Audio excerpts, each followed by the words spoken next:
Well, good evening, ladies and gentlemen. If we can all take our seats, appreciate it. I'm Emroy Wilson, president here of Wayne State University, and it's my privilege to welcome you to this important forum. I'm not sure if I saw her, but I do think one of our Board of Governors is here, Dana Thompson. If you're here, can you just raise your hand? She's probably not here yet. I do know my wife is here, Jacqueline. I need to acknowledge her.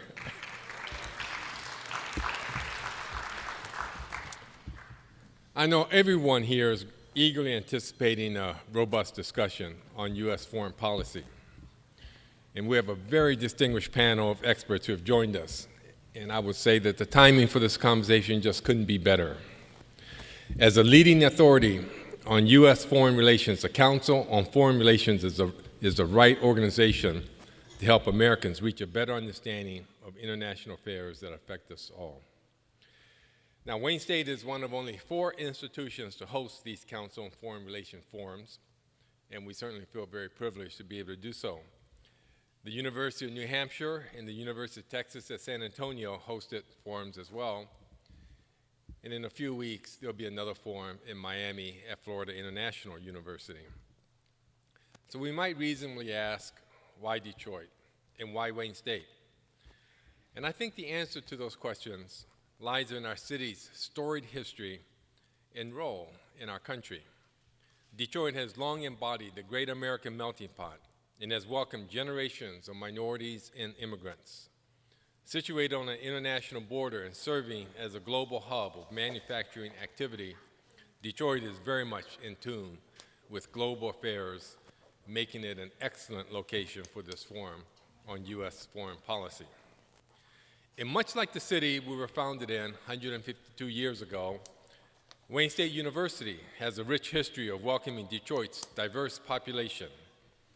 In our mission statement, we pledge to positively impact local and global communities, and we are proud to accomplish both in so many different ways. We welcome students and scholars from down the street and from more than 70 countries. Our research activities improve and save lives of both Detroiters and Michiganders, as well as those living around the globe. I want to thank the Council on Foreign Relations President Richard Haass for bringing this opportunity to host this forum to my attention and for selecting us. And I would like to thank each of our esteemed panelists for visiting our campus and sharing their perspectives. And finally, in closing, I want to thank each of you for your presence here tonight. I think we're all going to leave here a little, maybe a lot more informed about U.S. foreign policy. And it's now my pleasure to introduce our program's moderator, Biana Golodriga. Thank you. Hi.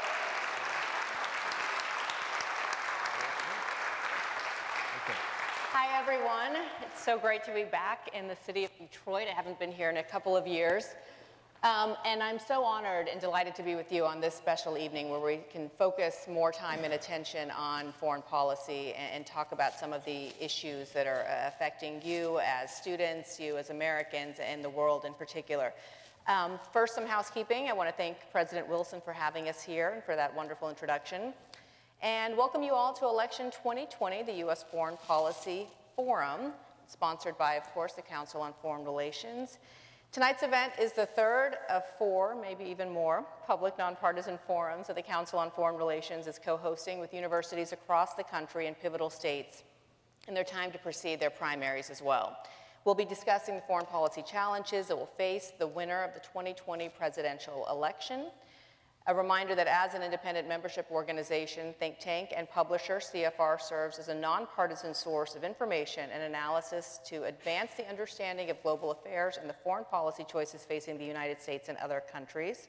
I want to thank Wayne State University for hosting this event and the Carnegie Corporation of New York for their generous support of CFR's Election 2020 series. I'm going to now introduce this distinguished panel here with me, and we're going to have a conversation until about 6:45, and then we'll open it up for questions from the audience.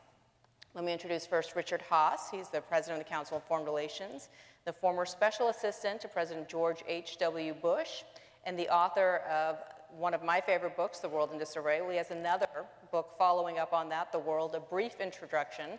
That's coming out in May 2020. I'd also like to introduce Stephen Hadley, the principal at RiceHadleyGatesManuel, and the former National Security Advisor to President George W. Bush. J. Charles Johnson is a partner of Paul Weiss, Rifkind, Wharton, and Garrison, is the former Secretary of Homeland Security to President Barack Obama. And Penny Pritzker, founder and chairman of PSP Partners, former U.S. Secretary of Commerce to President Barack Obama. Welcome, all of you. So much to discuss tonight. Yes, round of applause.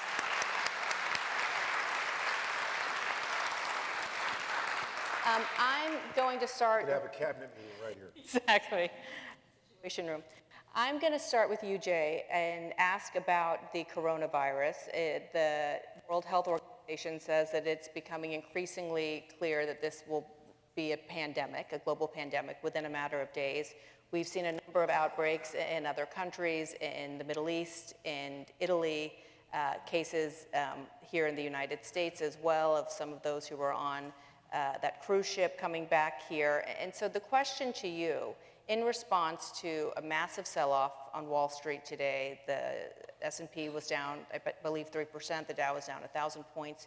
Is the U.S. prepared for an outbreak here in the United States? And I say this as the president's asking Congress for an additional $1 billion in funding. There have been cuts at the NIH, there have been cuts at the CDC. Are we prepared? I was told to keep my answers short and crisp. It depends. Okay. Elaborate. So I'm going to base my answer entirely on the experience we had when I was Secretary of Homeland Security in the fall of 2014 with the Ebola virus. And first thing I'll offer is lethal viruses are really scary. They create a lot of anxiety because the public doesn't know how far it's going to spread, when it's going to stop, when we're going to turn the corner. So there can be a lot of anxiety, and the first reactions to a lethal virus are not always the best reactions.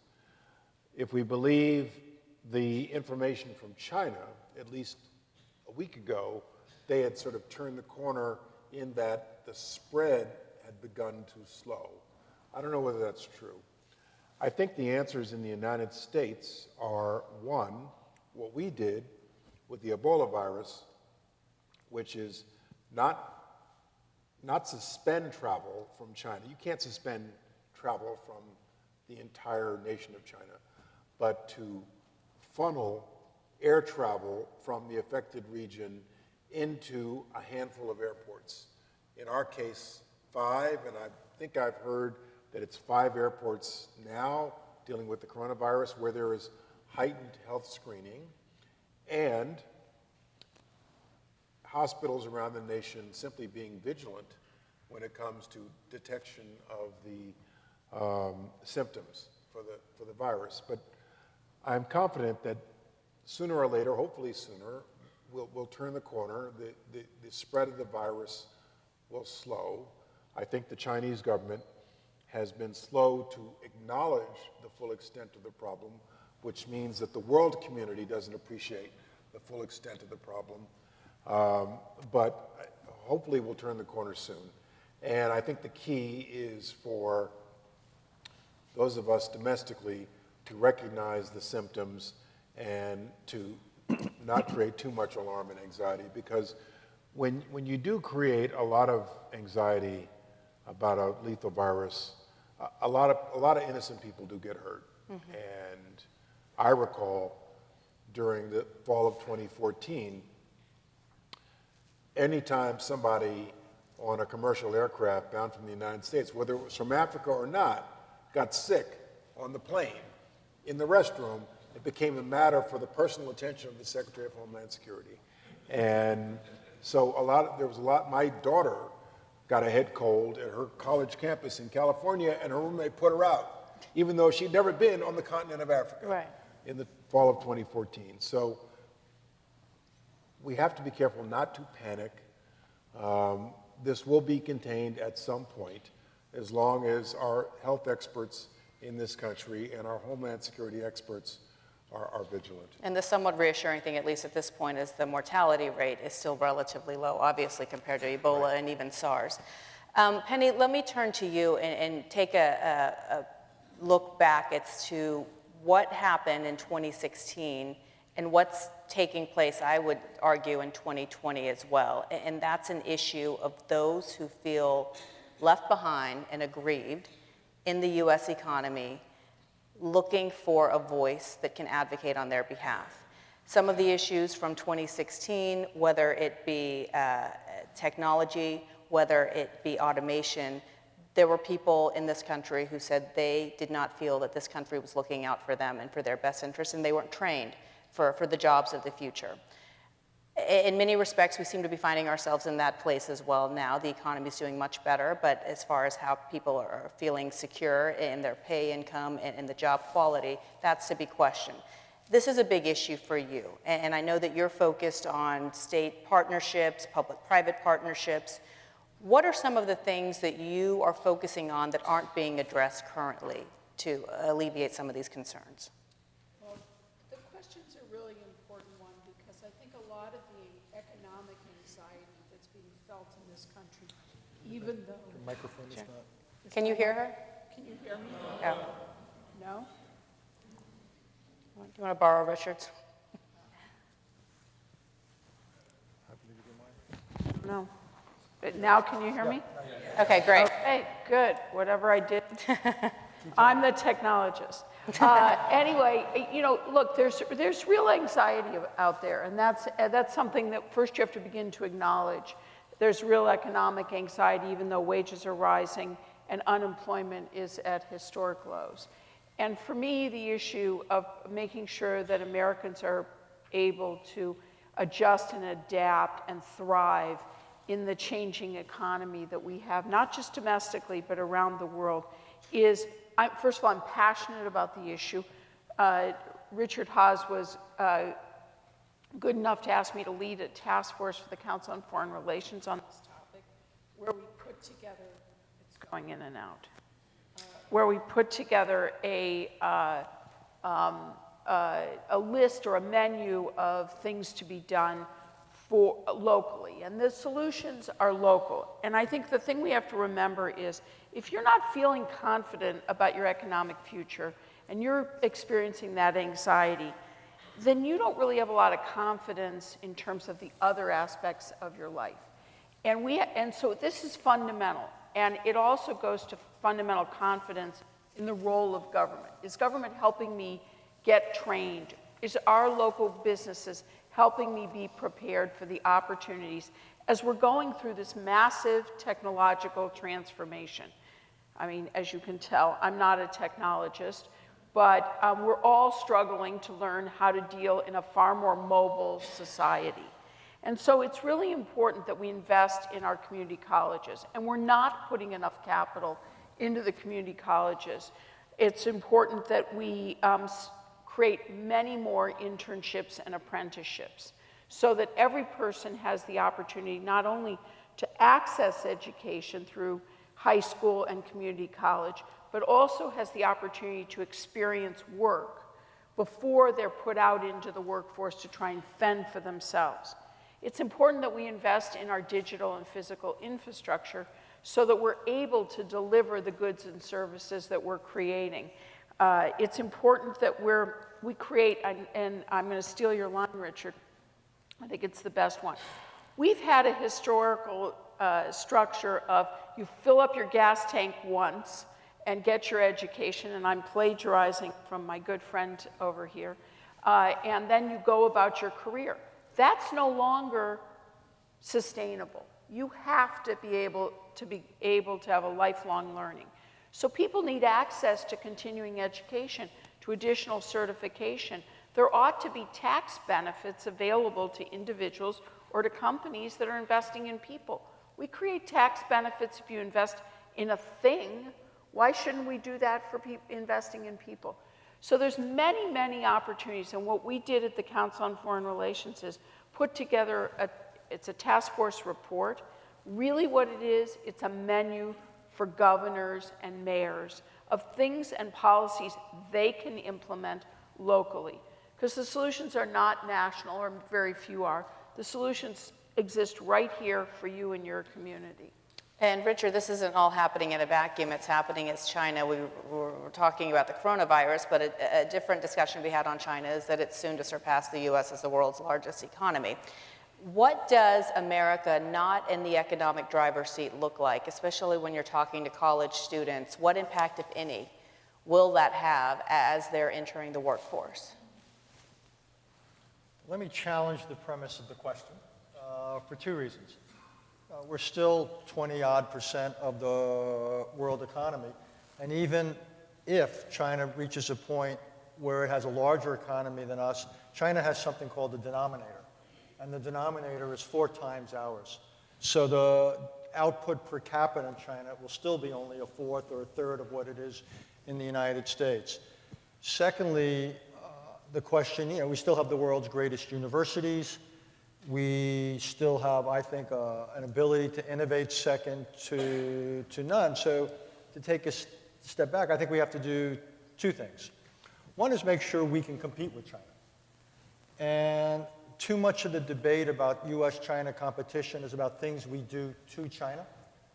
We actually need a much more basic debate, things we do for ourselves. Some of the things Penny was just talking about to make sure that workers are reskilled, educated. We have mobiles, portable safety nets, and so forth. But let's expand the amount that we devote in the federal government to basic research. Companies can't be expected to do basic research. They tend to do applied development. The government ought to be the engine of basic research. The National Institutes of Health, rather than cutting what they get, we ought to be expanding what it is they get. Infrastructure. It's not enough to tell the world, you can't use Huawei, you can't go with the Chinese 5G system. It'd be a lot better if we said, here's a better one. Right now, we can't do that. We don't have an alternative. You can't beat something with nothing. So there's many areas I think that we've got to be more competitive. And then I think with China, we have to look at what it is they're doing to emerge. And I would be quite vigilant on those aspects of their emergence which aren't because of their strength, but because they are appropriating American and other technologies. And I think our trade policy has to take that into account. The recent trade deal that was signed with China did not take that, I believe, in a meaningful way into account. One last thing, and I think the coronavirus is interesting here, where we began the conversation. We all assume that China, which has grown fantastically for 3-4 decades now, and even before the virus was still growing roughly 5-6 or so percent, that China's rise is inexorable. I actually don't think that. And I think that China, just like it's experiencing troubles with the coronavirus, there's tensions between its desire for political control and keeping individuals down and not allowing communication to take place and running a modern, efficient society. So I don't take China's rise as inevitable. I think it's quite possible that at future forums about foreign policy, we'll possibly be discussing where China hits very difficult moments. It's a brittle society, and I think that it's just as possible, or at least possible, that it will hit major speed bumps. And the tension between its political control and the need to be an open society in many ways to deal with the global world. Yeah, there's no doubt that this is one of the biggest factors impacting President Xi and one of the biggest challenges that he's experiencing thus far, and I think it's questionable as to how he's handled it. Stephen, let me bring you into this conversation because whoever is going to be president, whether President Trump gets another term or there's a Democrat in the White House, the issue of China is still going to be front and center. And there seems to be a disconnect within the current administration as to how to prioritize dealing with China, whether it's on trade, whether it's on IP theft, whether it's their military buildup. What is the appropriate approach in maintaining a relationship with China? And unless you disagree that there should be a disconnect, most people don't think that we could decouple given the relationship that we've developed with China at this point. Well, I think I would subscribe to what Richard said. It's not clear that China is going to emerge as the dominant country and that some of the predictions are going to come true. But it is true that China now is the second largest economy. It is really building and investing in its military. And it is much more assertive in terms of its policies. The Belt Road Initiative is an example where they're building infrastructure almost globally, in a way, in part, to extend its own influence.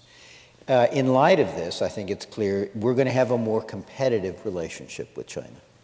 And the real question is, can we bound that competition so there is still space for us to cooperate with China? Because if you look at the major global challenge we face, whether it's pandemics, whether it's climate change, whether it's maintaining a robust economy, these are all things that both China and the United States need solved if either of us are going to achieve the objectives we have for people, and neither of us can do alone. So the question is, can we be both strategic competitors and strategic cooperators at the same time? Can we come up with a set of rules that in some sense put some guardrails on the competition so that the competition, particularly in high tech, particularly in global infrastructure, doesn't force us to become adversaries and therefore make cooperation impossible? That's a hard prescription. I'm not sure there are any historical precedents, but I do think it is the challenge for our diplomacy. And whether we can have other allies come with us as we enter this new phase, right? There seems to be a split, at least in terms of Huawei and 5G right now we're seeing with our Western allies at the UK and Germany. Yeah. If we are going to manage this with China, the only way we're going to be able to do it is if we rally our friends and allies.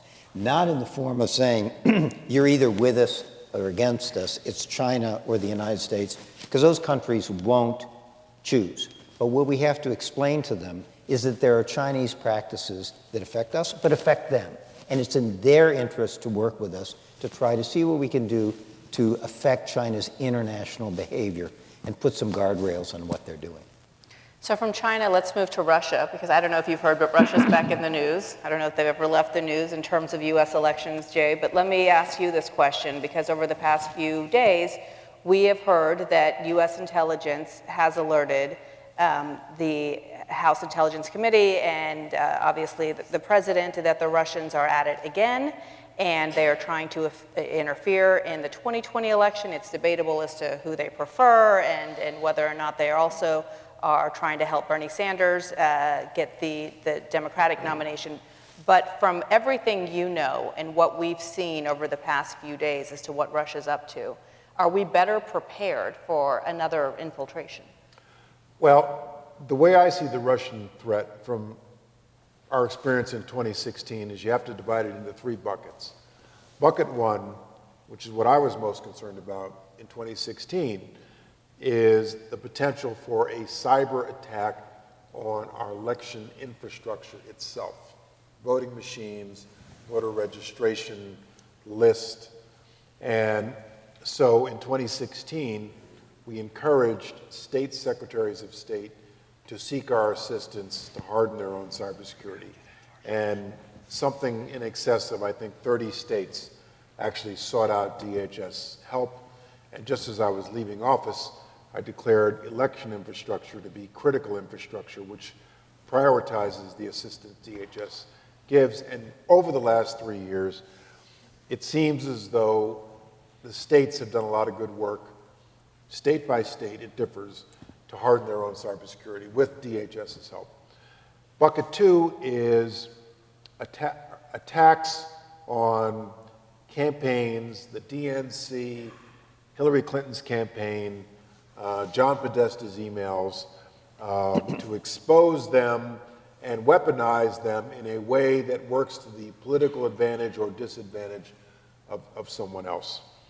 There, I think, presidential campaigns, it varies. Some are good at protecting their own cybersecurity, some are not. Bucket three, which is where I think we are most challenged, is when there is a foreign actor, specifically the Russian government, that is putting out extremist views to try to divide us along cultural, racial, political lines, fake news, and the like. And though I don't read intelligence reports anymore, if I believe what we are reading, it suggests that what the Russians are doing now, and this is not a surprise, is bucket three. They are putting out and pushing fake news and extremist views to try to influence our democracy one way or another. And that's the most difficult aspect of this to get our arms around. There is no foolproof answer to dealing with that problem because it's so widespread. And the answer, therefore, must be to create sufficient deterrence on the bad actor to make the behavior cost prohibitive. And I fear that we have yet to do that with the Russian government. I think it is vital that the Trump administration declassify what we know so it can be described by our intelligence community publicly so the voters are armed with this information. The voters will understand that there is a foreign actor trying to put his thumb on the scale of our democracy while our campaign is going. That's what we did in the prior administration on October 7th, 2016, when the Director of National Intelligence and I put out the statement.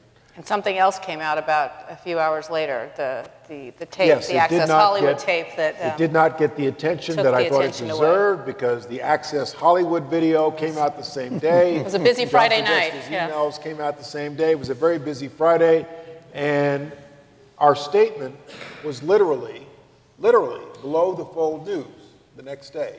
And it wasn't until December after the election that the mainstream media came back to this to say, oh, wow, the Russians interfered in our democracy. Yes, we told you. And so it's clear that the Trump administration has not provided sufficient deterrence to make this behavior stop. And just from my own background, I would argue that it has less to do with where a certain candidate honeymooned and more about sowing discord and causing chaos internally within the United States. Well, you can have a debate about what the Russian motive is. Some would argue that, you know, if we believe the reports that are trying to help Bernie Sanders, and it's all, by the way, there very often, as everyone here knows, there's very often a wide disparity between public reporting and reality of what's actually in intelligence reports, which is why I think the intelligence community owes the public an explanation for what's going on. So we hear directly from them, rather than through David Sanger in the New York Times. But he's a great reporter, by the way. But yes, you're with right. all due respect to the media. Yes. So sometimes the media can get it a little wrong. But I just think it's vital that our government tell us what this foreign actor is trying to do. But you could have a debate about whether they're trying to help Bernie Sanders because Bernie Sanders is the preferred candidate to run against Donald Trump, or whether they're trying to sow discord generally. I happen to believe that in 2016, when the Russians launched their initial effort was to sow discord generally, but then when Putin saw that he could actually affect the outcome of the election, he tried to push it in favor of Donald Trump. And perhaps sanctions haven't been enough. Which President Trump will not, to this day, acknowledge. Right. Let me move on to another topic, and that is that of trade. And Penny, let me ask you, because we talk about some of those who feel left behind. That's happening as there's an economic boom that we've seen over the past 10, 11 years, and whoever wants to take credit for it, there's a big debate as to whether it's the Obama boom or the Trump boom. Notwithstanding, the unemployment rate is at decade years low, and the economy continues to chug along. That having been said, the major issue about trade and what this president has tried to focus on in jobs and the blue-collar boom that he's taking credit for is what I want to get your take on, and whether USMCA, whether the China deal, whether that is addressing some of those jobs that the president said he wants to go out and save and create. Well, I have a couple of reactions to the question. First of all, you know, do I think it's good that we've created certain trade agreements both with China and with Mexico and Canada, yes. I wouldn't call what we've done with China a trade agreement. I think Phase we've actually, one. I think we've done actually more harm than good. If you think about, for sure, if you're a farmer, you've been in trouble. And we spent $30 billion over the last couple of years trying to protect the farmer while we're carrying out this trade war with China. And it's a huge amount of effort, but they didn't address the major issues. We didn't address the fact that China still has massive industrial subsidies. We didn't address the issue that China still has enormous support of its state-owned enterprises. We haven't addressed the issue that was just talked about, cyber theft and cybersecurity. And we haven't addressed the issue of forced tech transfer. So whatever phase one means, it didn't get at the major issues that need to be addressed as it relates to trade. And I think in some way, the trade war kind of misses the boat. And it goes back to, I think, what Richard was talking about, which is fundamentally the other major issue that we're facing with China is its rise as a technology giant. And what are we doing about that? And that's not something that you can necessarily prevent as much as it is something that we need to do is invest in ourselves, strengthening our American innovation system, investing in R&D, you know, having an AI strategy, having a 5G strategy, none of which we have. And so I think that, you know, I look at with China, it's a very frustrating engagement. Creates enormous volatility. The farmer in America, the manufacturer in America is really been buffeted about. And then look at, you know, I think USMCA is a much better outcome. This is the new NAFTA trade agreement that's been reached with Mexico and Canada. And I think, you know, this is one where I fundamentally believe having an agreement, trade agreements with Mexico and Canada is much about economic security as it is about national security. We want the countries on our borders to thrive. We do not want them to be unstable. That only creates more instability here. And I could talk about Canada benefiting from our crazy immigration policy, but I'm not going to go there right now. I think the USMCA is good. It added to NAFTA the digital trade issues that were part of TPP, but we didn't have TPP, so that's good that we've added that. They've very much strengthened the labor and environmental provisions. And thank you, Speaker Pelosi, who really came in and took what were superficial provisions and dug deep into the fact that a labor union in Mexico is very different than a labor union in the United States. That was good. That was, and basically said you have to restructure the way your unions work, because unions in Mexico are basically part of they work for the employer, not the employee. Sort of a fundamental structural difference. And so I think that you know, that's a good outcome. But the problem I have is the way that we're getting to these outcomes is really damaging to our credibility. We bully our allies. We threaten to walk away from NAFTA. We make these very broad and damaging statements as a way to try and force an agreement. And at the end of the day, that's just not the way to end up ultimately on good paper with your allies. Yeah, and especially when people are looking, whether it's companies who are looking to hire, other governments, stability is what they are yearning for, and that doesn't seem to be what we're getting at this point. As Richard would say, a world in disarray. I'm not against change. We need, you know, to negotiate change, but the way one goes about that is important. And I think the point that both Jay and Stephen made about, you know, we need our allies. And if we want to have global change, I mean, you've got to do it with our allies, and it doesn't matter what it is we're trying to do. And so being able to work with our allies, that's the power of the United States, is our ability to bring coalitions together. Our power is not alone. Richard, let me bring in a phrase that you use constantly, which I like, and that is the president's inbox. And whoever is going to be president after November, whether it's another term of President Trump or a Democrat, they're inheriting a lot of issues around the world, hotspots around the world. What are some of the areas that you think should be focused on the most and maybe aren't getting enough attention? I hope everybody's comfortable. That's good. Let me, someone used the word baskets or buckets. Let me just look at a couple of things. One is, I'll probably surprise you, is beginning here at home. This is the basis of all we do in the world. So I actually think a big challenge for the next president is to explain to the American people why the world matters, why foreign policy matters, why resources committed to the world are not wasted. But our fate in many ways hinges on what goes on out there. The coronavirus brings that home, climate change brings that home. So it's all sorts of things we need to do domestically. We talked about research and development, infrastructure, improve our K through 12 education, reduce our debt, which has now created tremendous vulnerability. So one bucket is domestic, to explain that. The second we've talked about here is the China relationship. It is the defining relationship of the 21st century. And the way Steve put it's exactly right. It's diplomatically an incredibly difficult challenge. We need to have, we understand we're going to be competitive.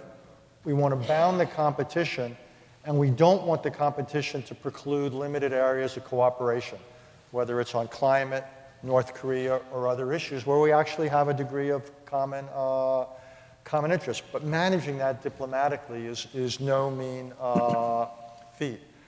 I think there are the two nuclear issues of Iran and North Korea. One has nuclear weapons, increasing number, increasingly can marry them with delivery systems. That's North Korea. The other is Iran, which doesn't, but is moving in that direction.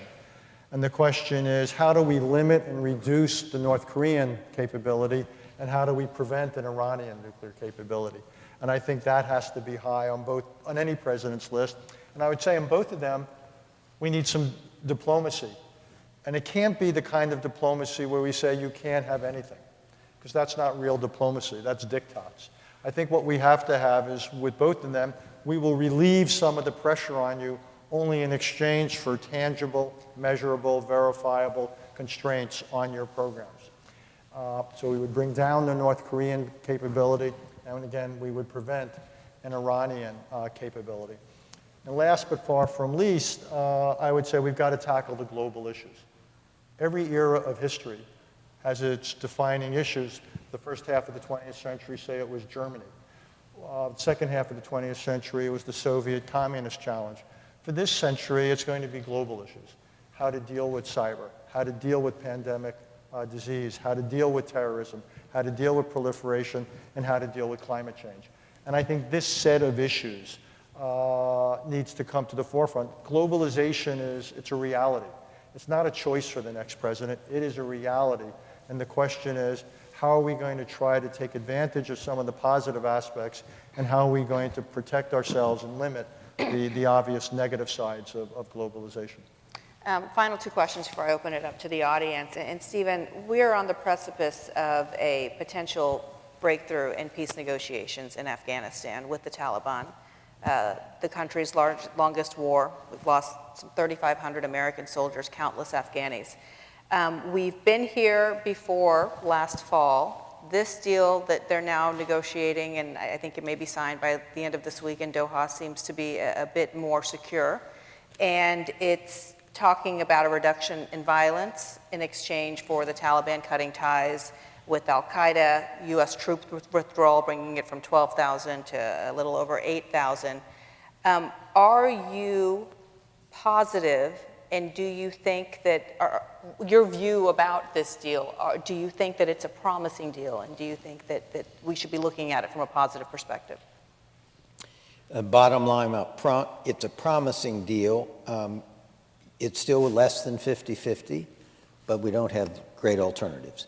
It's a better deal than September because it starts by requiring the Taliban to demonstrate the will and capability to bring violence down before we sign anything. That's good. And secondly, once the deal between the United States and Taliban is signed, which, as you say, commits them to cooperate against terror and commits us to, over time, reduce our forces, it is then supposed to move very quickly to an inter-Afghan negotiation about the peace for that country. So people would say, well, why would you trust the Taliban? And the answer is, we don't and we shouldn't. But the way the agreement is structured, as I understand it, is that it is conditions-based. That is to say, the first reduction of U.S. troops from about 13,000 to 8,600 wouldn't happen until 135 days after signing. So we'll know whether the reduction in violence has been maintained, whether the Taliban is going after ISIS and al-Qaeda in its territory, whether the inter-Afghan negotiations have started or are making progress. And beyond that, further reductions, ultimately to zero, can also be conditions-based on the progress towards a political settlement. The real question is, what is the alternative? You know, we have been fighting with the Afghans against the Taliban now for 19 years. We haven't defeated them, they have not defeated us. This is now a 40-year war for the Afghans, and they are clearly tired. And this peace deal is an effort to test whether the Taliban are also tired and ready to make a peace, whether exhaustion on both sides actually opens an opportunity for peace. It's clearly less than 50-50 proposition. It's the best horse to ride. And what makes this, if any, bit more promising is that the Taliban appears to be willing to negotiate with the Afghan government as well. Right. Right. Jay, let me end. Can I just, yes. So, but as Stephen knows, the Taliban says, you guys have the watches, but I have the time. And they'll be there long after we're gone. And so success for us depends upon what we want the end state to be. If we're there to try to make peace between the Taliban and the Afghan government, that's one thing. If we're simply there to maintain a counterterrorism force sufficient to protect the homeland, that is a more modest and, I believe, sustainable objective. Well, that's, of course, what we hope to get out of this, a stable Afghanistan that is not a safe haven for terrorists and therefore is not a threat to the United States. That's what you hope. If this whole thing melts down and there is chaos in Afghanistan, that, of course, is the best place for the terrorists. So why would we think the Taliban might be interested in peace? Well, one is it's been 19 years for them. Two, we know from a ceasefire 2 years ago, there's a lot of appetite among their fighters to come home. Three, the Taliban actually know and will tell you, they know they can't control this government and run the country by themselves, and they know that any Afghanistan post-peace is going to need a lot of external assistance, and we're going to be critical for them. So the question is whether the sum of those things gives them an incentive for peace. We'll see.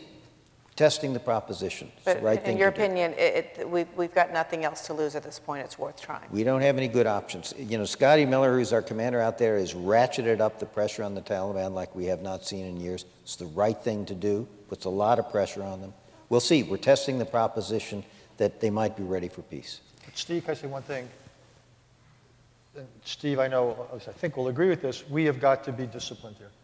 And our desire for peace, and even more, our desire to bring American troops back home, cannot get ahead of conditions. Right. The Taliban are not being asked to give up capabilities here. They're changing their behavior in the first instance for basically 4 or 5 months. And then we'll do our first phase of withdrawals. They'll then have dialogues. We just have to be very disciplined. Because once our troops come home, let's be honest, they're not going to go back probably. Right. So we just have to, and I think the alternative to a peace agreement is a version of the status quo where we have a small American force, which may be required even as part of a peace agreement, and we provide military and economic help to the Afghan government. So it's not peace, but at least it's something of a standoff, and that might be enough to make sure that Afghanistan can't again be used as a launching pad for global terrorism. And that, to me, it's not, peace would be better, but that's second best to a situation where the Taliban would control the entire country again, and then we would be once again essentially vulnerable to whatever it was they were prepared to permit. And the problem for Zal Khalilzad, who's negotiating all of this, is that both President Trump and Bernie Sanders, who now leads for the Democratic nomination, have taken the position that the Afghan war was stupid, should never have been fought, and we ought to bring home the forces as soon as we can, which would preclude the kind of option Richard is talking about and reduces our leverage on the Taliban. And I'd also argue that the Taliban is well aware that this is something that President Trump wants to make happen Exactly by right. by November. It's one of the reasons why, though, on Richard's point, they have been very smart to put the ceasefire, a permanent ceasefire, as an early item, if not the first item on the agenda when the inter-Afghan negotiations go. Because the problem for the Taliban is once there's a permanent ceasefire, they're worried that their troops then dissolve and go home. And that, of course, does begin to undermine their capability. So it's exquisitely difficult. I think they framed it up pretty good. I just hope the president, and if we have a President Sanders, they have the patience to let this play out. One of the lessons in the Middle East, and more broadly, is when you negotiate, reluctance can be an asset. People who want agreements too much, a little bit when you go and buy your car. If you want an agreement too much, the other side can smell it, and you will get your agreement. You just won't get what it is you want. As they say, if you want it bad, you'll get it bad. We'll see if we have a Camp David photo op or not before the election. Jay, let me end with you, because President Trump, a platform he initially ran on from the get-go, and one of the issues that got him into the presidency is that of immigration and border security. A lot of policies have thrown the border into disarray over the past couple of years, and remember what happened last summer. You said that Mexico has not done enough to maintain its deal with refugees at the border, and the current situation is not sustainable. As we approach summer months again, are you worried that we'll see a repeat of what we saw last summer? And So I gather if you know I said that, it must mean you watch Fox and Friends. Okay. I read the transcript. That's a transcript. Okay. So in order to address the problem of illegal migration on our southern border, we simply have to address the push factors, the underlying causes for the reasons why families in Central America are making the very basic decision to leave Central America, leave this very, very violent region, and take their chances in Mexico and the United States. There's no lesson learned for me, having wrestled with this problem for 3 years. There's no amount of border security you can throw at this problem and deter people who are fleeing, making the very basic human calculation to flee a burning building, which is why a lot of people, Republicans and Democrats, believe that in order to address the problem of our southern border, you have to invest in eradicating the poverty, violence, and corruption in the 3 countries in Central America from which this is all starting. And our Congress began that investment in 2016 with a very modest investment of $750 million. It's been going in the wrong direction since. The Trump administration cut it off entirely. But even that small amount of money was beginning to make a difference. If you talk to people in DHS today, if you talk to people in consulates in those countries and embassies in those countries, they will say that that money was beginning to make a difference. It was giving people hope. It was enabling the coffee grower to get his coffee to the market. And we simply have to sustain that effort through multiple administrations. Otherwise, we're going to be banging our head against the wall. Part of the solution very clearly is encouraging, supporting the Mexican government to do more, because Central American migrants are transiting all the way through Mexico. They could do more on their southern border with Central America. The Mexican border security is actually very small. Last time I looked, it's just a few hundred people. So they could do more themselves. The Trump administration reached these agreements with the government of Mexico to keep them in Mexico. I don't know whether that is sustainable or not. And what I said on Fox, which I'll repeat here, is March, the month of March, is always the telltale for what kind of year you're going to have in terms of illegal migration. So we're just weeks away. We'll see. Okay. Well, with that, we'll open it up for questions from the audience. I believe there are microphones, or no? Yeah, they're passing around a microphone. Okay, how about here in the front row?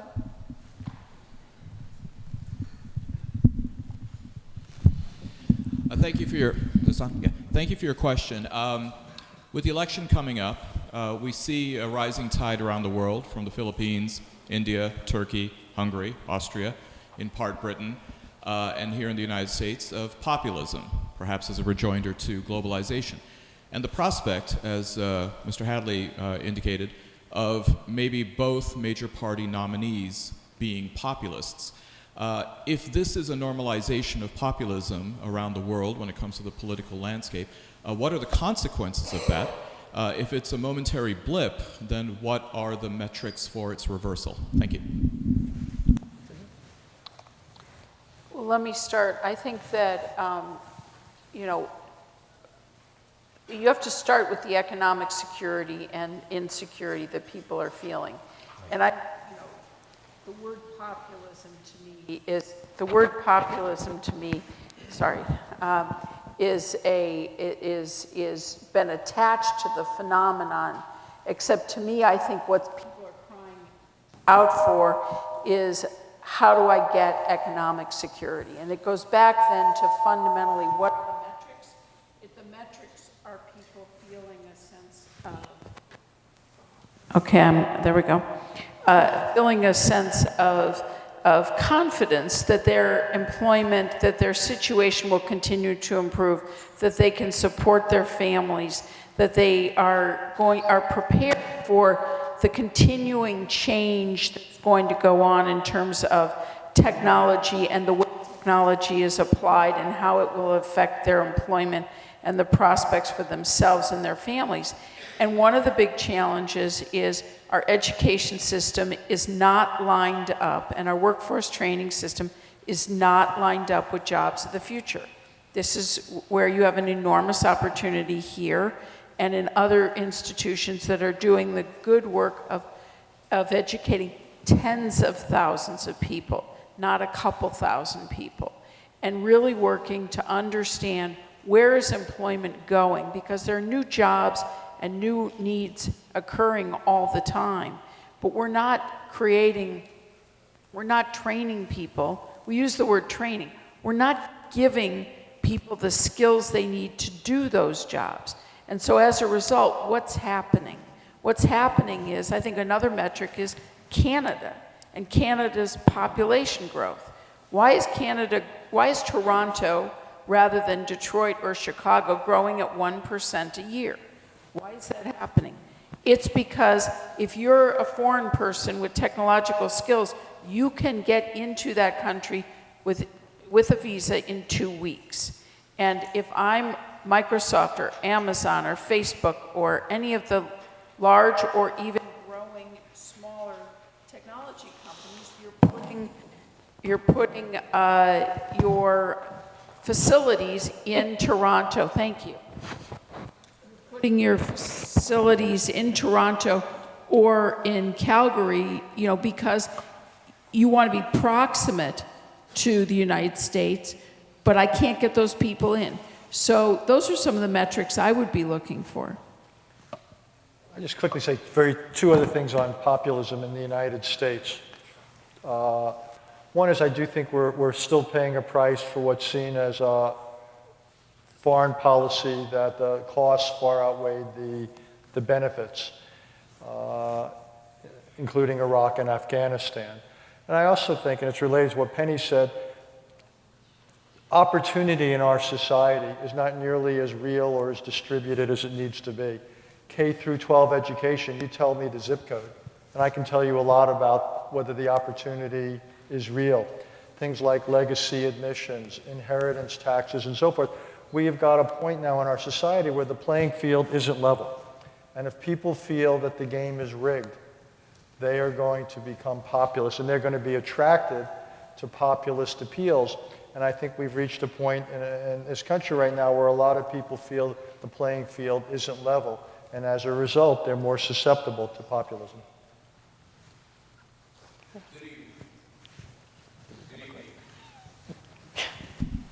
Good evening. I'm Edward Hightower from Motoring Ventures and the author of Motoring Africa.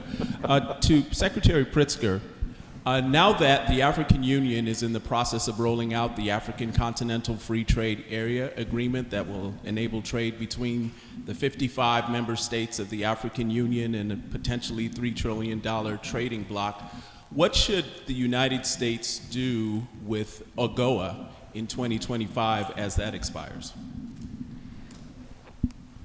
Well, first of all, I applaud the African Union for creating a free trade zone, if you will, because as a trading bloc, it's far more powerful than any one or two or smaller group of countries.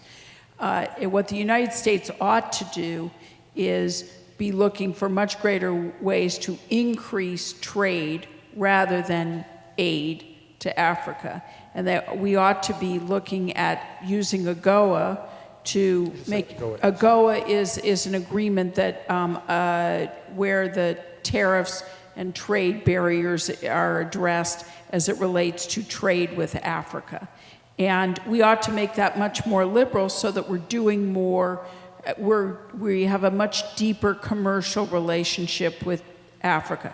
What's happening, and this would go to, this becomes more and more why I think it's so interesting the Council on Foreign Relations is bringing in economic conversations. If you think about what's going on with One Belt, One Road, which Stephen talked about, China is very aggressively working with the African Union and with different African countries to provide infrastructure, whether it's 5G, whether it's roads, whether it's ports, etc.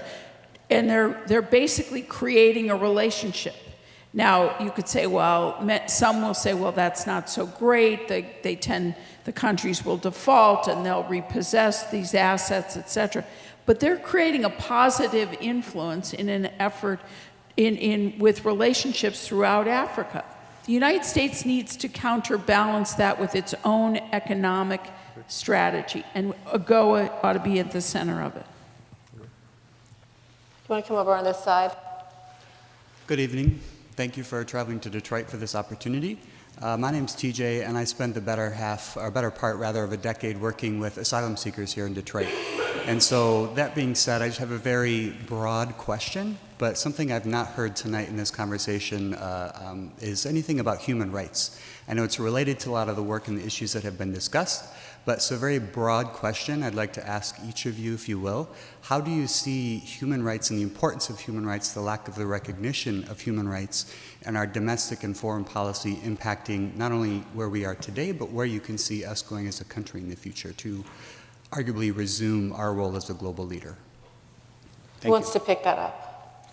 I can start, and then others can contradict me.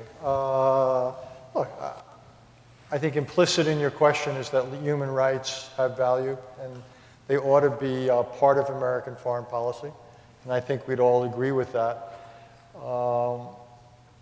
Part of it is what we say. We ought to become an advocate for it. Part of it is the example we set. It's hard to talk the talk if you don't walk the walk.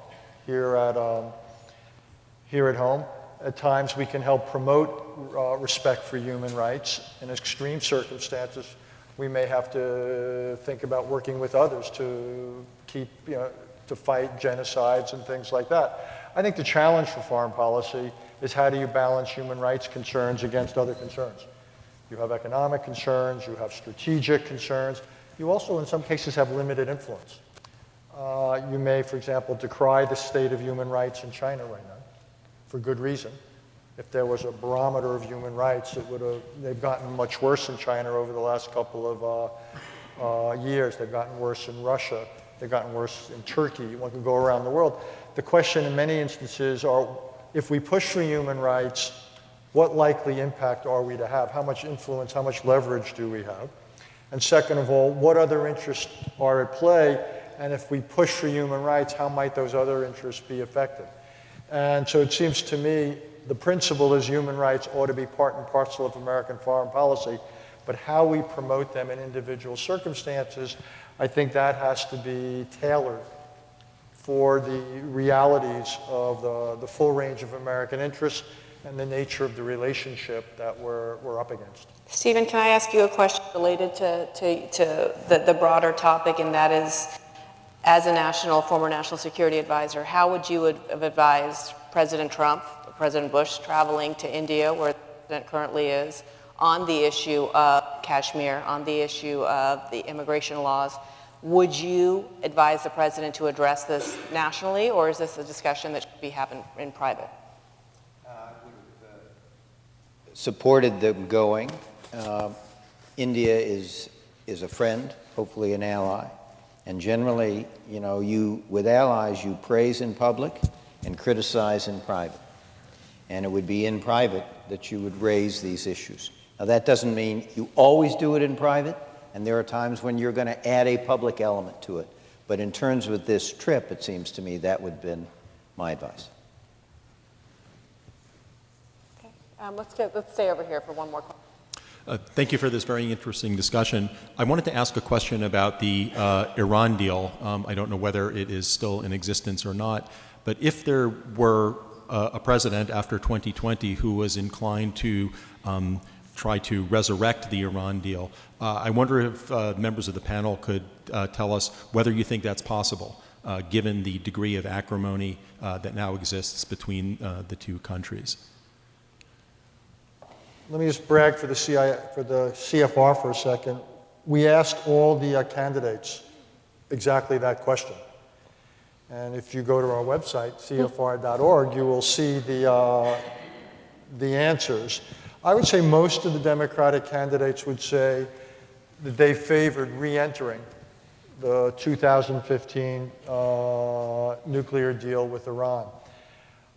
Speaking personally, the problem with that is that some of the ceilings of the limits on centrifuges and enrichment will begin to expire relatively soon. In 2025 are the first expirations, 2030 the others. So it kicks the can down the road a little bit. Plus, if you were to eliminate all the sanctions, you would give Iran greater capacity and you would forfeit the leverage. So I think the real choice for the new president is whether to go into the existing agreement or basically begin a negotiation with Iran, essentially on a follow-on agreement, where we would say we would be open to sanction selective relaxation in exchange for your signing up to longer-term, potentially more meaningful commitments.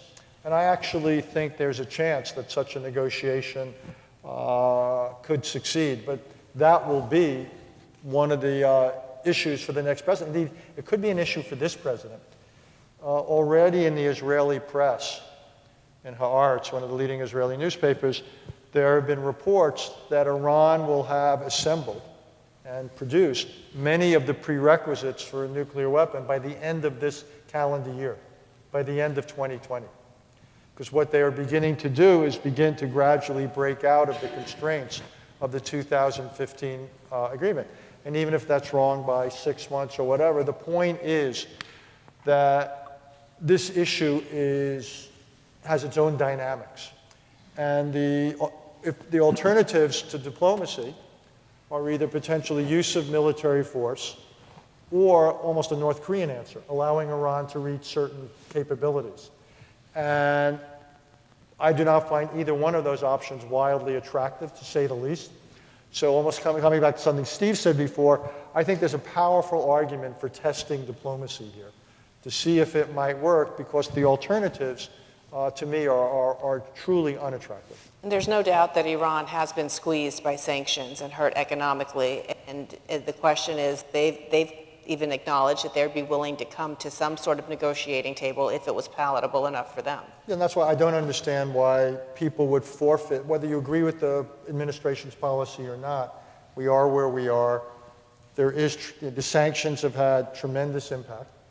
And the real question is then, but they're never going to have enough impact, I would argue, to bring the regime down. So the question is, do we trade some of the impact for a diplomatic arrangement that would be preferable to the alternatives? And that's what foreign policy is about. Let's come over on this end. Could the United States do what it needs to do in the world and what it wants to do in the world with a lower military budget?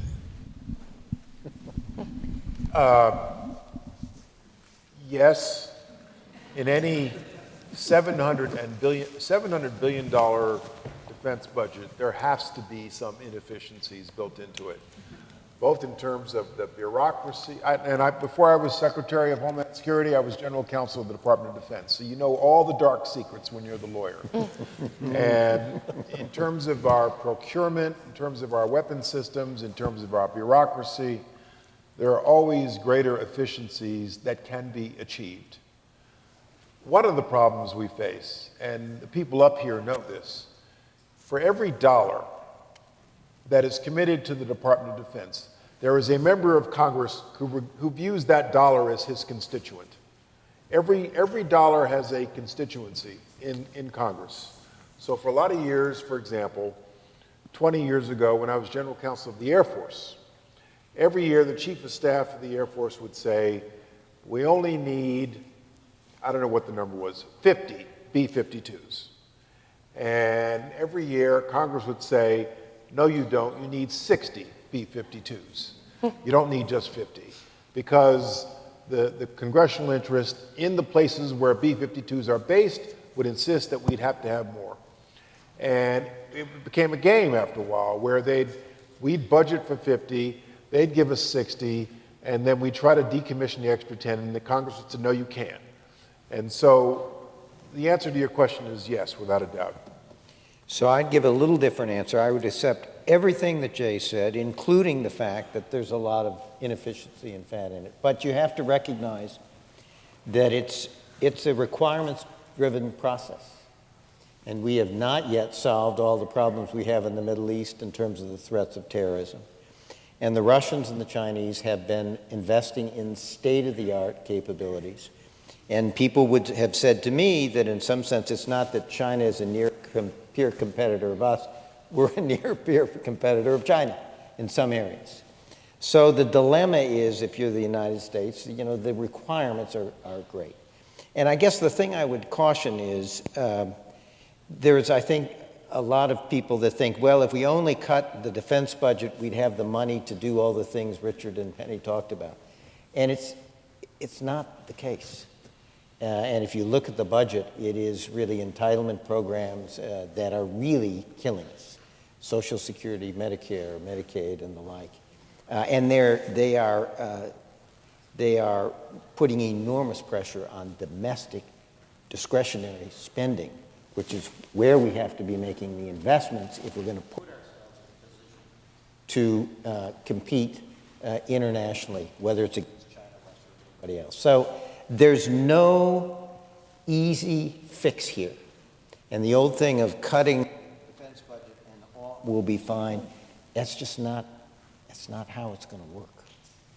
And yet our own administration is acknowledging that we're going to be seeing foreseeable future as well. Can I just also chime in on that? I know we don't want to all answer, but let me say two other points about defense. It's high. $750 billion is a lot of money no matter how you measure it. But, it is a but, as a percentage of our economy, it's a much smaller share than we averaged during the Cold War.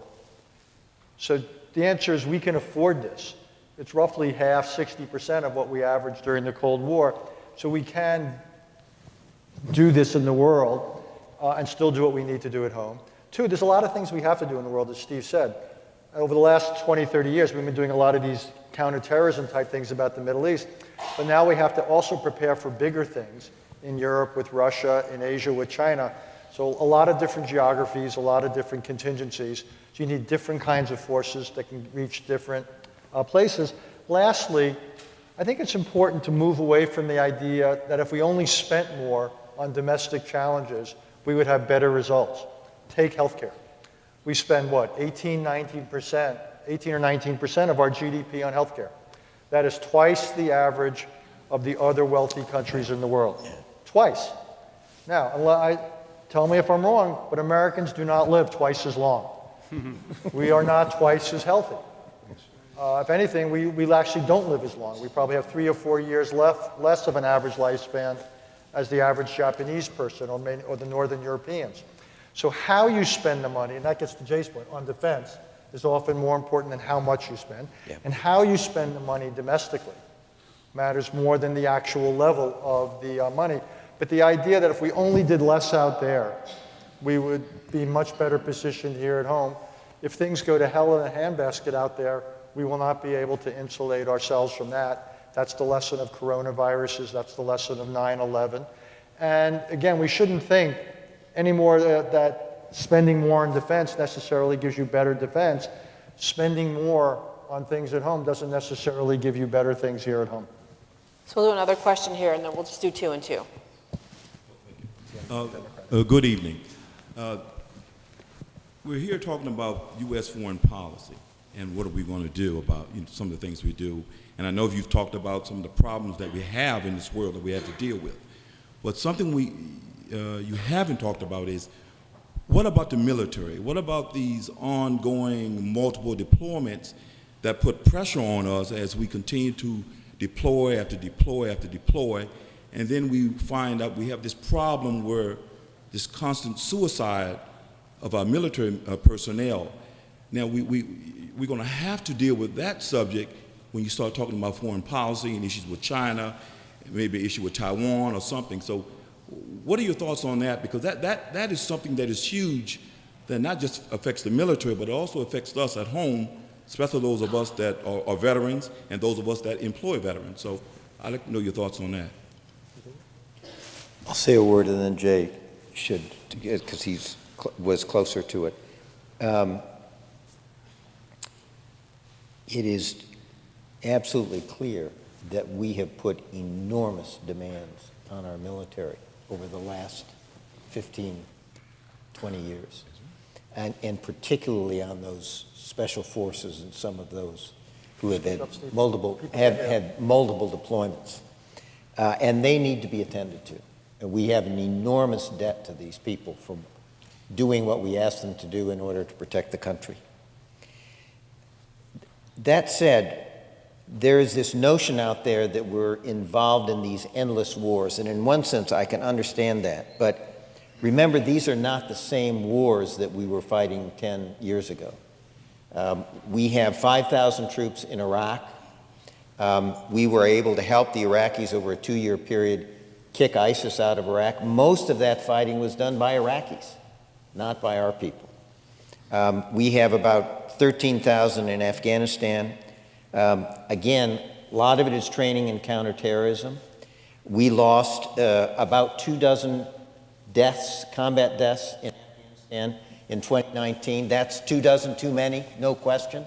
But the Afghans are fighting that war. For us, it's not a forever war. It's largely done. So we have adopted a different strategy in trying to protect our interests overseas and deal with the problem of terrorism, which is small footprint, relying on local people to take the fight to the enemy, doing training and support, and giving them those unique capabilities that we can provide in terms of planning, intelligence, some air support, things like this.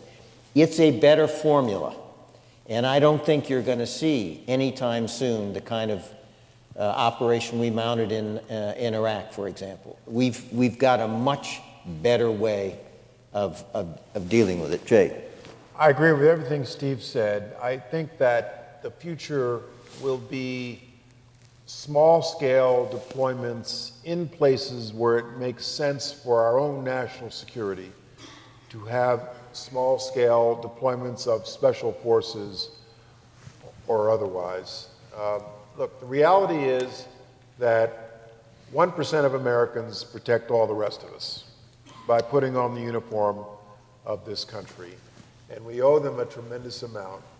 When I was at the Pentagon, I was constantly impressed by the character and courage of people who enlisted in our nation's military. And when you go to one of the things that is most striking about them is when you go to a military hospital in Germany and you encounter somebody who was wounded just 48 hours before in Afghanistan or Iraq, their first impulse, as soon as they can talk again in their hospital bed, is, I got to get back to my unit. I got to get back to my unit. I've abandoned my unit. They've lost a limb, And their first impulse is, I got to get back to my unit, because their sense of unit cohesion and being part of a larger team effort is so powerful that they are willing to rejoin the team even at the cost of themselves. And so I think that there is no limit to which we should go to support our veterans, to support those who have put on the uniform of our country. When I was at DHS, I used to do naturalization ceremonies. Best part of my job, naturalization ceremonies. And very often, there'd be somebody who we naturalized to become a citizen who was already wearing the uniform of this country as a lawful permanent resident. And that kind of patriotism, you cannot get enough of, and I think we should be eternally grateful for it. So what's the consequence of a president equating a traumatic brain injury with a headache then? Well, you cannot equate that. Traumatic brain injury is serious. And I think at some point... But from a morale standpoint, I mean, what message does that send? It's not a good message. And at some point, the president ought to correct the impression he has created that he did not regard what happened to those soldiers on the base in Iraq is not being consequential. It is consequential. Yeah. Let's go over on this side. Good evening, and thank you for your insights.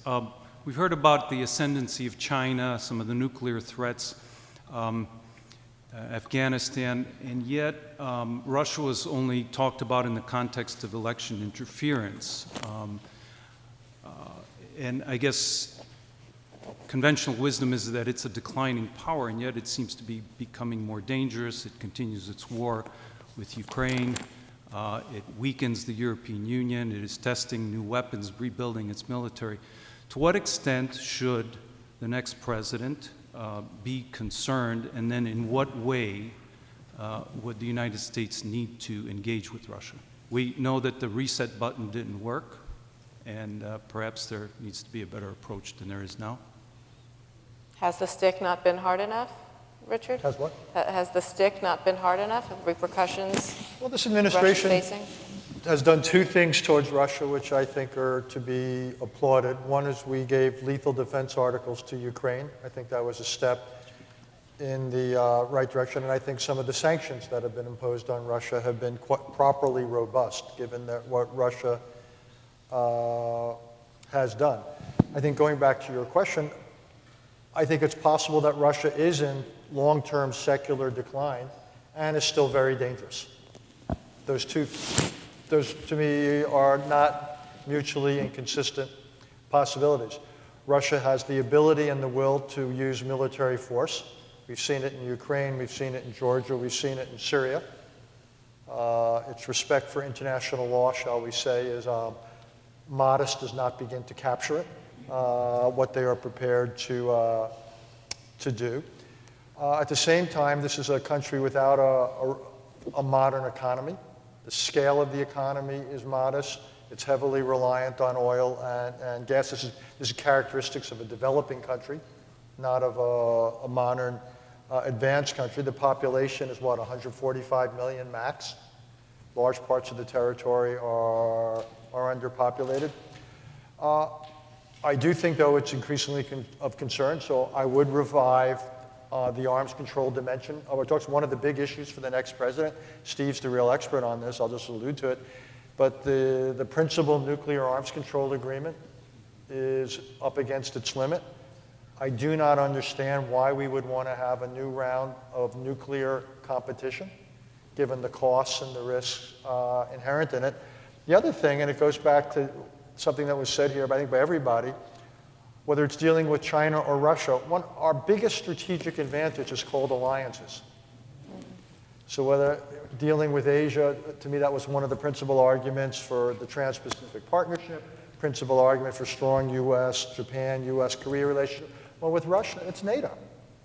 And what we need to do is reestablish the reliability, reestablish the intimacy of U.S.-European relations. that is the best basis or context from which to have a good relationship with Russia. And I think, again, almost, I think Steve said about China, with Russia, even though it's a strategically competitive relationship in many ways, we still ought to have a dialogue. We had it during the Cold War, despite everything. And we ought to not preclude areas of limited cooperation. It could be on North Korea.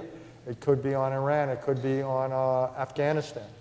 So we ought not to preclude that. At the same time, though, we have a realistic relationship where we push back. Stephen, would it be worth renewing an arms deal with Russia, even if it excludes China? I trashed my lapel microphone by accident, so I borrowed this from Penny. She thinks she's technologically not sophisticated. She's got nothing on me. The China piece, I think, China needs to be engaged on the issue of strategic stability, of which nuclear weapons is a piece. And we ought to begin that conversation with China. But this notion of bringing China in so we would have a trilateral negotiation between China, Russia, and the United States doesn't really, I think, work. You know, U.S. and Russian deployed nuclear weapons under the New START agreement are about 1,550 deployed warheads. The Chinese have about 200. You don't want to invite them into a negotiation where we get to come down to 1,300 and they get to build up to 1,300. Right. That's not really what we want. So I think we've got to have the U.S.-Russia conversation. We've got to deal with some problems that Russia's deployed a lot of new systems, some of which they say are covered by the existing New START agreement, some they say aren't. We have to have a conversation about that. There are things like tactical, small, short-range nuclear weapons, a lot of them in Europe. You know, Russia has over 10,000, we have a couple hundred. What do you do about that and that asymmetry, which is a threat to our European allies? So there are issues we need to talk about with Russia. We ought to begin that conversation. We ought to have a conversation with China, but it ought to be separate. Okay. Why don't we have 3 more questions? We have about 4 minutes left, but I want to get as many people as we can. So we'll do another one here and then 1 and 1. Hello, panel. My name is Jason Walker, and this question is actually for Penny. Penny, I work for a company that facilitates entrepreneurship, and I am an entrepreneur as well. And I'd be interested in your opinion to what you think could be a catalyst to get what I call the general entrepreneur into those new economy businesses where there's a perception that there's a high barrier entry in terms of education, skill set, and finances.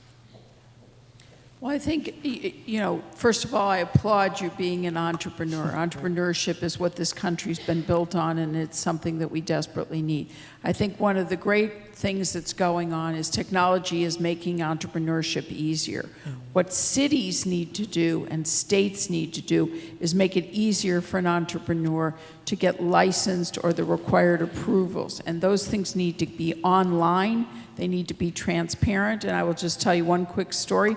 I went to Rwanda. In Rwanda, they promise you in 1 hour you will be licensed and registered for whatever business you want to start. We ought to be having that kind of standard in our cities in the United States. Thank you. In just the last few months, the United States assassinated a world leader on a diplomatic mission in a third country. The United States hosted the ringleader of several violent, abortive coup attempts in Venezuela at the State of the Union address to bipartisan applause, and it refused to recognize the democratic vote of the Iraqi parliament that we created post-invasion when they voted for us to leave and end our 17-year occupation. So how can anybody in the United States have the reasonable expectation that other countries would deny their stake in our politics when we continue to interfere in the politics, democracies, and societies of other countries? Who wants to take that? That's an easy question, Richard. I'll take it then. In the case, see if I got the 3, I would take real exception to the use of the word occupation in Iraq. This has been a partnership. And this conversation continues about the presence of the United States in Iraq, and I think it would be a tragedy for Iraq if we were to leave for two reasons. One is it would pave the way to greater Iranian influence, and second of all, it would pave the way return of terrorism that threaten the integrity of Iraq. That said, at the end of the day, the Iraqis are going to decide, but my own view is this is on its way to being worked out, which I think is in the interest of the United States and Iraq. In the case of Venezuela, we just see things differently. This government committed what's called an auto golpe, a coup itself, by bypassing the existing parliamentary institutions and creating new ones. This, to me, is an illegitimate government. On the other hand, I don't support a violent regime change. I don't think that would work. I think our emphasis in Venezuela ought to be on doing more for the, 4 or 5 million refugees that are overwhelming the neighbors, and seeing whether we can somehow facilitate a return to democracy, a revival of independent institutions. This is a government that survives in no small part because of 20,000 Cuban intelligence and military personnel on the ground. If things were so good, you wouldn't have 5 million Venezuelans voting with their feet, leaving the country. The first one with Iran, I think we can have a debate about the wisdom of what we did. I testified actually with Steve Hadley. The two of us testified before the House Foreign Affairs Committee, and I raised questions about the wisdom of what was done against Mr. Soleimani. Even though he had the blood of hundreds of Americans and many others on his hands, I'm just concerned. I don't want to particularly lower the threshold of that kind of violence between states. But I think Iran has been carrying out a war against us and against its neighbors for years, and I think we need to have a serious debate in this country about how we respond to what Iran is doing. You heard my views before about what I think we ought to do more broadly in terms of the sanctions and the nuclear issue, and I think that ought to be one of the priorities for the new president. Good evening. It is concerning but not surprising that our conversation today has not included any discussion of civilian casualties abroad caused by the United States. So, what is your suggestion on how this conversation of the United States' role in innocent civilian casualties should be elevated during this election cycle?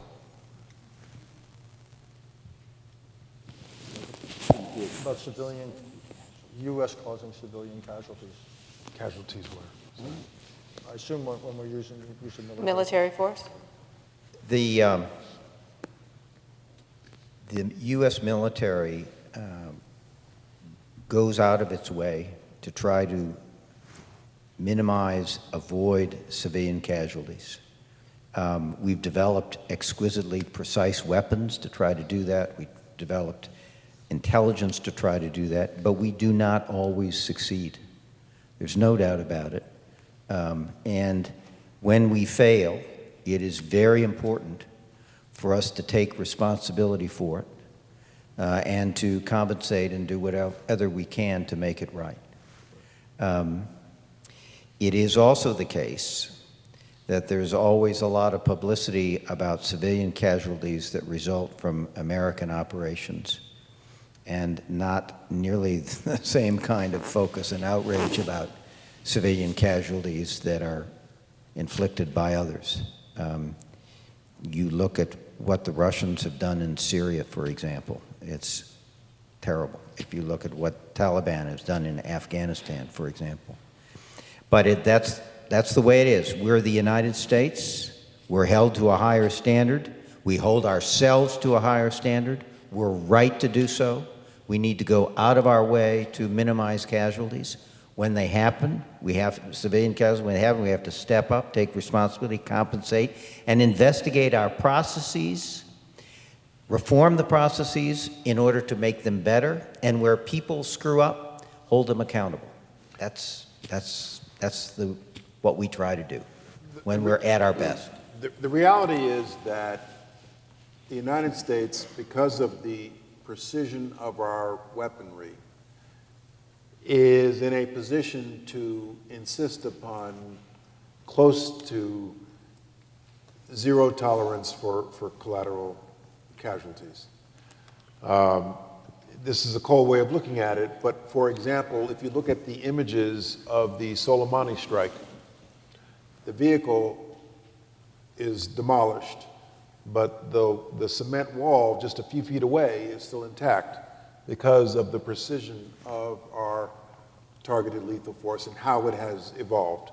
But as Steve said, even one mistake, even one innocent death is, by our standards, far too many. And it was in the midst of in 2012, when we still had a fairly high level of casualties in Afghanistan and a fairly high level of occupation in troop presence in Afghanistan. The commanding general in Afghanistan said to me, if by our actions we recruit more than we can kill or capture, we're losing the war. And so we have to always be mindful of that in everything we do abroad in our military engagements.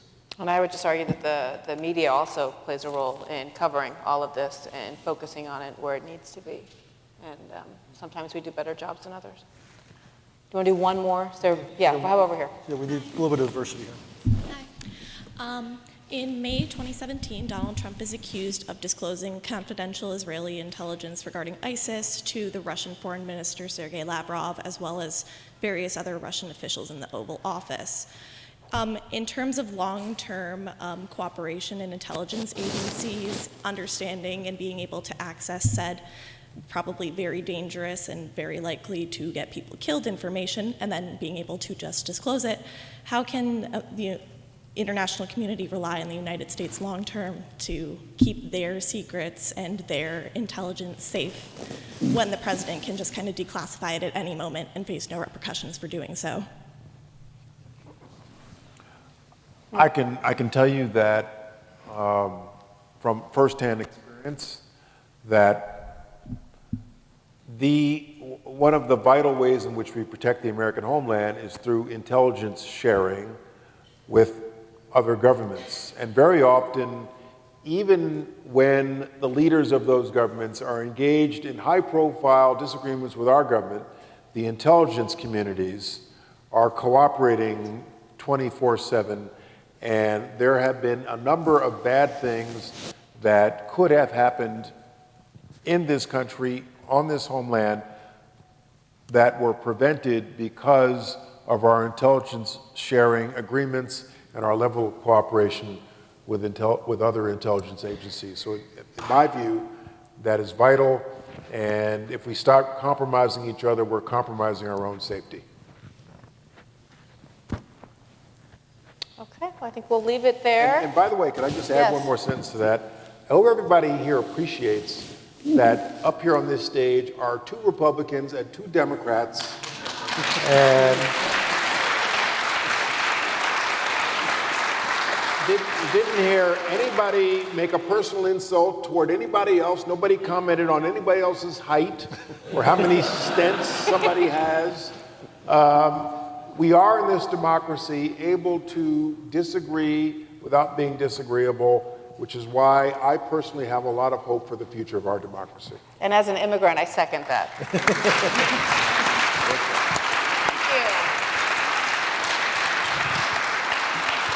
Thank you to Wayne State. Thank you to all of you for coming, and thank you to the panel. It's been a wonderful conversation. Thank you. Have a good night.